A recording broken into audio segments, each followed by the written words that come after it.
Well, I should actually go back, but you saw my topic is women and popular revolution, West and East.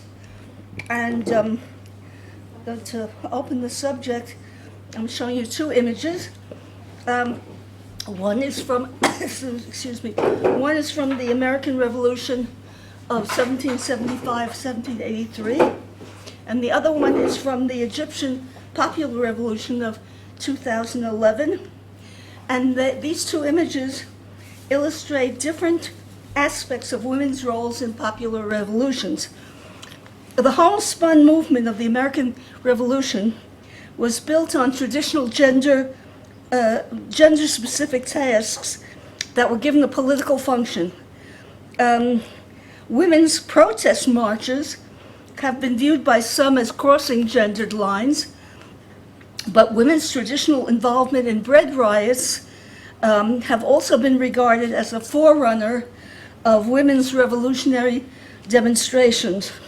Now, let me get a tissue, and while I'm doing it, I just want to alert you to the fact that this is a comparative historical lecture, but while you listen to the lecture, keep in mind possible precedents and parallels to participation and outcome for women in the popular revolutions of the Arab world in the early 2010s. Okay. Comparative and historical analysis of the roles of women in popular protests and uprising in the West and the Middle East requires, first,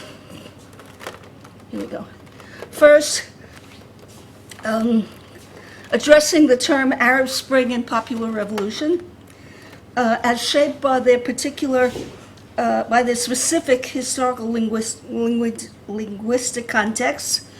The participation of women in the most prominent popular revolutions in the West, the American Revolution of 1775-1783, and the French Revolution of 1789-1799 will be examined.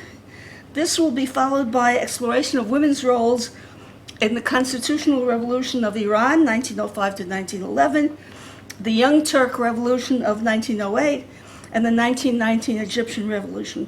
Finally, the short-term impact and long-term influences of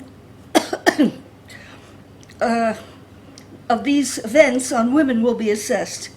As I said before, I'm hoping that this historical and comparative study will shed some light on the street demonstrations and protests of women in the Arab world in the early 2010s.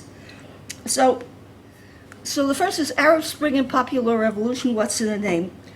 The Arab Spring was a series of protests and uprisings that spread across much of the Arab world in the early 2010s. Not telling you anything you don't know. A major slogan of the demonstrations was Ashab Yurid Iskat al-Nizam. The people want to bring down the regime, and some rulers were actually deposed. The term Arab Spring was first used in the U.S. political journal Foreign Policy on January 6, 2011, which as an allusion to the Prague Spring of 1968, in which a student, Jean Paul, set himself on fire as Muhammad Bouazizi did. A revolution, Latin, from the Latin revolutio, a turnaround, in political science, is a fundamental and relatively sudden change in political power and political organization, which occurs when the population revolts against the government, typically due to perceived oppression and or political incompetence. The Arabic terms thawra or inqilab for revolution were shaped by their specific historical linguistic context. There's a very good article, by the way, about this, showing how the different terms were used. In Persian, The Constitutional Revolution of Iran in 1905-1911 was termed Engilab-i Mashrutet. That's supposed to be my Persian. And in Turkish, the Young Turk Revolution of 1908 was called Yon Turk Devrimi. In Arab political discourse, Inkilab and Thawra were debated and sometimes regarded as diametrically opposed. As I said, there's a very good article about it. I have chosen to use the term popular revolution in the following comparative historical analysis because I believe this expression to be a more accurate definition of the street demonstrations and protests in the Arab world in the early 2010s, and to facilitate comparison of women's roles in the American and French revolutions with those in the Constitutional Revolution of Iran, 1905-1911, the Young Turk Revolution, and the 1910 Egyptian Revolution. So we'll start with the American Revolution. The American Revolution was an ideological and political revolution that went through several stages, from crowds demonstrating against the Stamp Act, to consumer boycotts, to the military conflict, Revolutionary War. Women's roles were a function of the character of each of these phases, as well as the changing and evolving gender roles.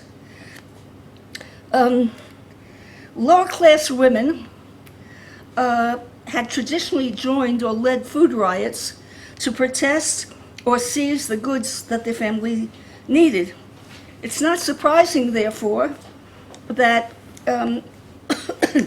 women joined in the popular demonstrations against the Stamp Act that imposed a direct tax on the British colonies in America.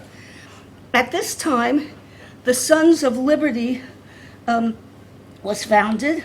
It was a secret, somewhat violent political organization. And shortly afterwards, in 1765, an auxiliary women's association, the Daughters of Liberty, was formed to boycott British household goods.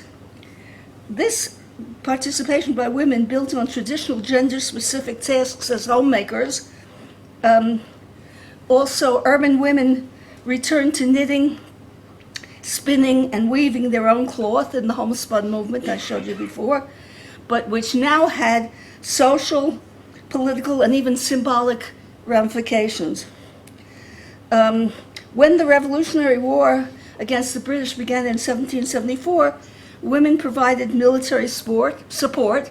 They were called camp followers, following armies as they marched, washing, cooking, and mending for soldiers, delivering secret messages, acting as nurses and helpers on the battlefield, and even fighting in a few cases. They backed the army from the home front, sewing uniforms and blankets, making bullets, and raising funds for the war effort. Some women, of necessity, cross-gendered lines to undertake traditionally male responsibilities in agriculture, crafts, and trades in the absence of the men who were off fighting.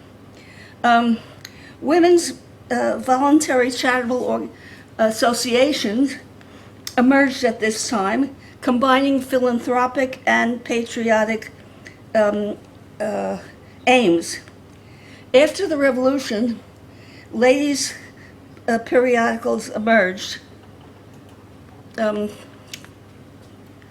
This is the engraved front piece of the Ladies' Magazine and Repository of Entertaining Knowledge, providing a fascinating insight into the blend of women's literary trends, patriotism, and the campaign for women's rights.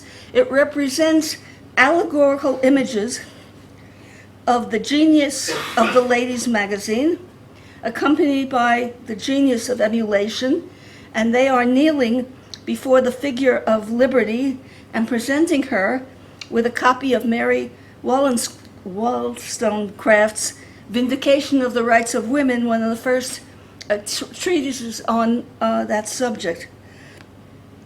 During the years of the American Revolution, opportunities opened for greater women's activity in the public sphere.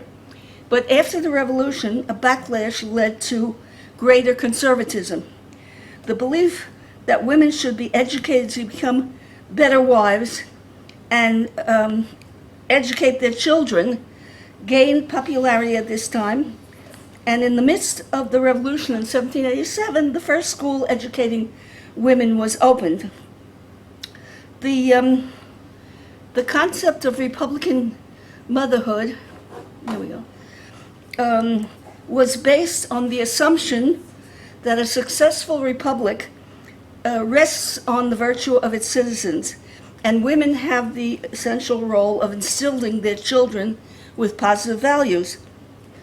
Although the notion of Republican motherhood initially encouraged women in their domestic roles as mothers and wives, this concept eventually resulted in increased educational opportunities for American women. As a result, educated Northern women became some of the strongest voices and organizers of the abolitionist movement in the 1830s and 1840s, and formed women's anti-slavery associations, giving rise to the Seneca Falls Convention of 1848 and the women's rights movement in the United States. Thus, although the immediate impact of women's participation in the American Revolution was limited, and in some respects created a backlash, 50 years later, women's educational, organizational, and literary achievements coalesced into the first women's rights movement. So we're early. We have to wait till 50 years after the. I'm just joking. Okay. Women's participation in the French Revolution was far more radical in the short term than that of the American women, but the long-term effects were extremely detrimental to French women. During the 10 years of the French Revolution, political and institutional changes were rapid and extremely complex, so women's roles changed frequently. The history of the French Revolution, political, social, you name it, is extremely complicated day by day.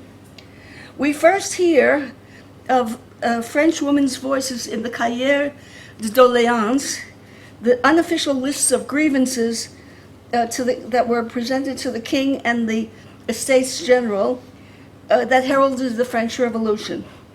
Women requested better education and protection of their property rights, not full civil and political rights. During the Revolution, women joined and sometimes led protests, most prominent of which is known as the October Days of 1789, which you see a lithograph of that. Thousands of Parisian women, led by the fishwives and fruit sellers of the Central Market and by women of the Faubourg Saint-Antoine, marched 12 miles to Versailles to bring the king back to the capital. The triggers that brought the women out to the streets were a continued shortage of bread and rumors of a plotted counter-revolution. Thus, the March of Women can be situated within the tradition under the old regime of women's participation in so-called bread riots. At least one author, I should mention him actually, says even pre-revolutionary, this is a very important point, even pre-revolutionary bread riots had a political aspect, since Parisian women knew perfectly well that the government controlled the grain trade, and that relatives of ministers and the king's mistress were among the largest grain merchants. Sounds a little familiar, right? During the October days of 1789, the political awareness of women is evident from the fact that they directly targeted the centers of power, the Hotel de Ville in Paris, the National Assembly, and the Palace of Versailles. Women's revolutionary action in 1789 was also informed by their increased political consciousness brought about by political journals, clubs, and the elected assemblies. Women's periodicals appeared in France before the Revolution, but the Revolution provided an impetus for them to intensify their demands for equality.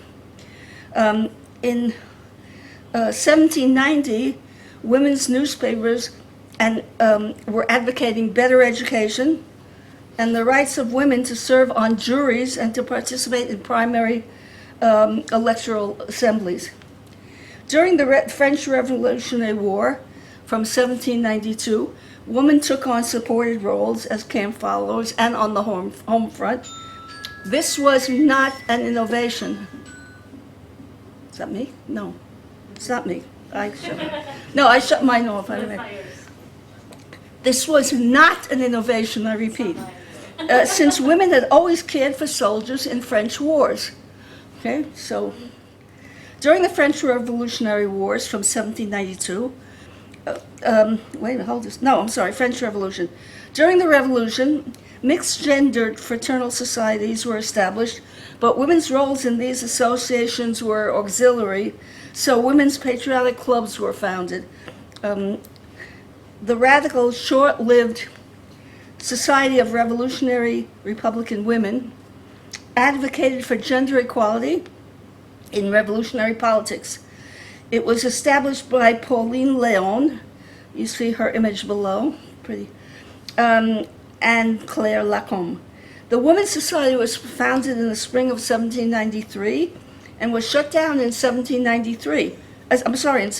Shut down in October, okay, along with other female clubs. This backlash against women's political clubs was not only against their affiliation with the left, which they were, but because of concern about women's crucial roles in agitation during mass movements.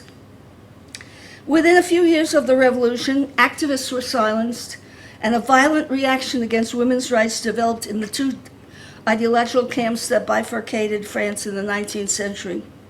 The French Civil Code, Code Napoleon, known as Code Napoleon, created a uniform legal structure subordinating women to men, restricting women's rights, and excluding them from citizenship. Only from the 1880s, a century after the Revolution, in the American case it was less, only from the 1880s, a century after the Revolution, did liberal, Republican, and radical socialist feminists form associations, assemble in congresses, participate in strikes, and establish journals. It was at this time that the term feministe was first innovated. A discouraging precedent, to say the least, 100 years to wait for. In Iran, as elsewhere, before the revolution, women rioted in the streets demanding justice or complaining of the rising costs of food. These Iranian women's food riots have not been regarded as organized or politicized, but this conclusion requires re-evaluation in light of comparable data analysis from France. As we've seen in France, it was proven that, I thought it was successfully proven, that in fact the food riots were political, and I think that perhaps it was true in Iran as well. Women became actively involved in the boycotts and sometimes violent demonstrations of large groups of women of different social strata. Women's participation in the Iranian constitutional revolution was similar to that in the American and French revolutions. A lot of things I mentioned were also true in Iran. Some of these activities built on traditional gender roles, while others appear to be innovations of the revolutionary period. Women turned their traditional social and religious gatherings in mosques and rozanene. Did I get it? Anybody here? Are the Iranians represented? No, good, so they don't know. Into political meetings, but they also formed secret societies similar to those of the men. Women Women, like men, were initially influenced and led by ulama, as reflected in the slogans they shouted as they surrounded the royal carriage in January 10th, 1906. We want the masters and leaders of our religion. I love that terminology. We are Muslims and believe in obeying their command. The masters are taking care of our properties. All our affairs are in the master's hands. How could we accept your banishing them to exile? O King of the Muslims, respect the command of the Muslim leaders. O King of the Muslims, do not hold in contempt the ulama of Islam. O King of the Muslims, if Russia and England come to your support upon the masters, command millions of Iranians will declare jihad. At this point, a woman handed the Shah a threatening letter. Fear the time when we shall finally take away the crown off your head and the royal cane off your hand. During the Iranian Civil War, women joined the military, fighting for the Constitution and undertaking various auxiliary and supportive roles for the forces, similar to what we saw in the United States and the French Revolution. The first Iranian school for girls was established in Tehran during the Revolution, 1907. But efforts for education of girls and women in Iran faced serious, violent public obstacles, much worse than any place else in the Middle East. The first women's newspaper was published in 1910. At the same time, women's societies appeared blending nationalism, philanthropy, and women's rights issues. Some of women's public protests linked the freedom given in the Constitution to freedom from religious obligations. And taking off their veils, they aroused negative public opinion. They were called prostitutes, and their demonstrations were described as a reactionary plot. As the revolution became more endangered, some women turned to more violence. One woman shot a mullah delivering a speech against the revolution. Other armed women marched to the majlis, ordering the deputies to prefer death to life in slavery. Death in honor to life in slavery. By January 1912, the majlis was closed down, and the women's and men's societies disappeared from the public scene. The participation of women in the constitutional revolution, however, had created a link between nationalism and feminism, in which emancipation was regarded as essential to national progress. The post-constitutional period witnessed the development of a small but vocal women's movement whose top priority was women's rights to education. The lasting effect of women's participation in the constitutional revolution of Iran was the growing emphasis on the education of girls and women, and the reinforced view that women's emancipation was essential to national progress, and these resulted in Reza Shah's state feminism. On the one hand, just to remind you, he decreed a number of reforms, but on the other hand, women's activities were brought under state control, and an official women's organization was established to support government policy. The transition from popular revolution to autocracy and state feminism appears to be an important, if troubling, precedent. From 1905, the Committee of Union and Progress was able to infiltrate many institutions within the Ottoman Empire government, in particular the young officers of the Third Army stationed in Saloniki. In 1908, the Unionist officers mutinied and fled to the mountains to organize guerrilla bands of volunteers. Now, didn't read this anywhere, but this is my conclusion. It's highly likely that women supported and even participated in this guerrilla warfare, because we know that wherever there was guerrilla warfare, women had a very crucial role. but I haven't seen it mentioned anywhere yet. The mutiny spread to Anatolia. Sultan Abdul Hamid capitulated and he reinstated the constitution. Some historians claim that since the revolution was not brought about by popular forces, it was actually a coup d'etat by a small group of military officers and civilian activists. Why it's called a revolution? It was called a revolution by everybody, and widespread outpourings in support of the revolution throughout the empire, in the wake of the granting of freedom of association and expression, are evidence of popular support, if not participation, in the Young Turk Revolution. The first Ottoman Women's Political Association was the women's section of the Ottoman Committee of Union and Progress, was established with Emine Semiyeh as its vice president.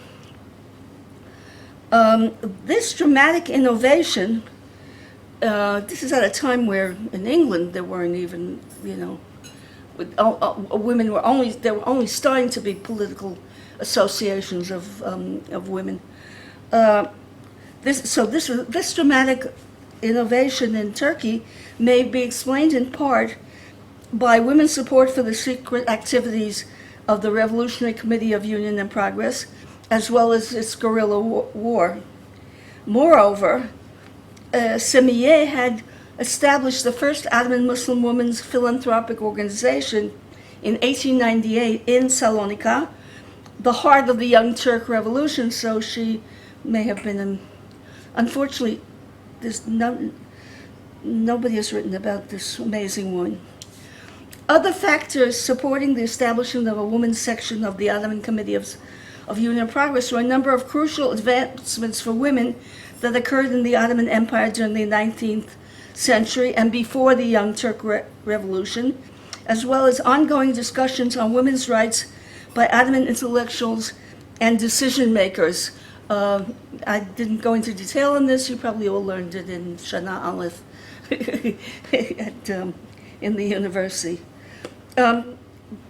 Despite the founding of a women's section of the Ottoman Committee of Union and Progress, when the CUP came to power and gave limited voting rights to men, the female arm of this political party did not win voting rights for women. Sounds familiar, right? From the Young Turk Revolution of 1908, however, the general atmosphere of freedom of expression and lively public debate resulted in an increase in the number of women's journals. Moreover, the first Ottoman Association for the Advancement of Women was founded by Halide Edip. In the long run, in the wake of the Young Turk Revolution, women's involvement in the national movement continued and even expanded during World War I and more prominently during the Turkish War of Liberation from 1919 to 1923. So, now, unlike in Iran, Mustafa Kemal Atatürk's state feminism was linked to the principle of secularism or laïcism, from the French laïcism. So it was similar to Iran, but also different in the fact that it was secular. Turkish women were granted the right to vote, but their independent feminist organizations were abolished. The Turkish pattern of nationalism and feminism, coupled with autocratic government and secularism, does not appear to be a precedent for popular revolutions in the Middle East. The case of Turkey really seems to be an outlier here. Now, this is the one that you probably know the best. Oh, we've got Mira here. 1990 Egyptian Revolution, a massive popular revolution encompassing groups from all walks of life, including women and girls. This activism built upon early advances for women, and again, I'm not going to go into it but it's similar to what we've seen in other places. Lower class women spontaneously joined street protests alongside their men, were fired upon by British forces, and a number were killed, martyred for the cause. Elite women, relatives of the nationalist leaders, organized a public protest when they appeared with full face veils, as was customary for elite women at the time. The British did not fire on these demonstrators, but surrounded them, leaving the women in the heat of the sun for about 3 hours. The ladies' demonstration of March 1919 came to be one of the most prominent symbols of women's national activism. Educated women also delivered protests to the representatives of the great powers, an important public relations move. Schoolgirls acted as couriers and distributors of revolutionary material. Rural women provided food and assistance to male activists. Upper and middle-class Cairo women formed a Waftist Women's Central Committee in 1920, and Huda Sharawi was elected as president. The Waftist women employed their traditional gender roles to organize mass meetings in Sharawi's house, to launch a comprehensive economic boycott of British goods and services, and to use their money to support the revolution. Egyptian women were encouraged to sew their own clothes using Egyptian cotton during the boycott of British goods. Despite women's contribution to the nationalist revolution, feminist demands for suffrage were denied, prompting the organization of the first Egyptian feminist movement that spread to other Arab countries and even a pan-Arab or all-Arab feminist organization. So, just the short-term impact and long-term influence. In the short term, after popular revolutions, women were often returned to their previous limited roles, and in some cases there was even a backlash against women's advancement. The concept of Republican motherhood, prevalent in many contexts as, you may know it as national motherhood or religious motherhood, imagined a domestic role for women, but it also meant increased educational opportunities for women.